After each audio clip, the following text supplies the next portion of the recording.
การสามัคคีพี่น้องนี่ทางในบ้านเพิ่นนำหน้าพาทางปูหินเส้นทางภายในบ้านนี่ทางทาดแนวโฮมเบิ่งเอานี่พี่น้องเด้อนี่แนวโฮมมีแต่ผู้เฒ่าๆ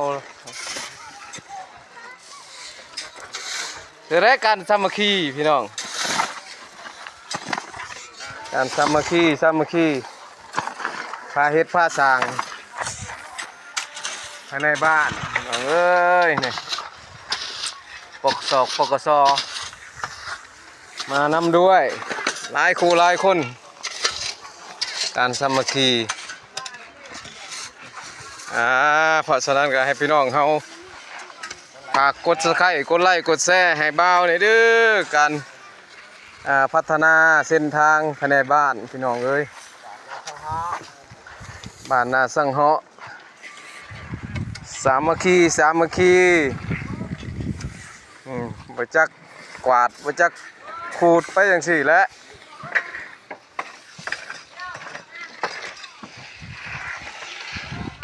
เด็กน้อยผู้ใหญ่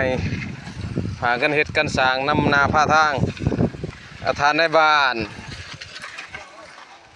สามัคคีพาหมู่พาพวกเฮ็ด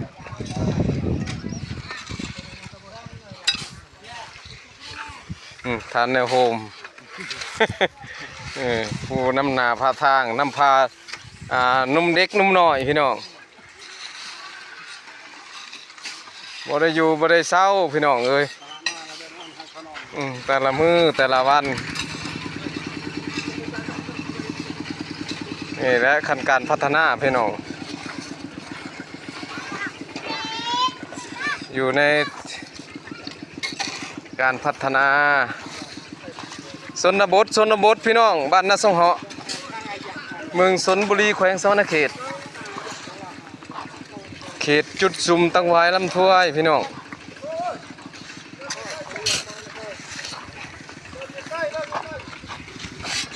เบิ่งให้ชม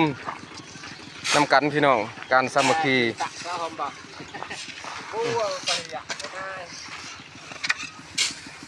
การสามัคคี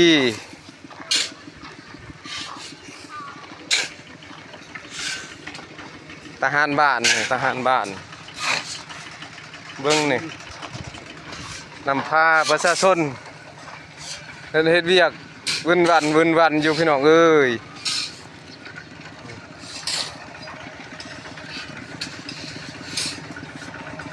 ไผสิอยู่ได้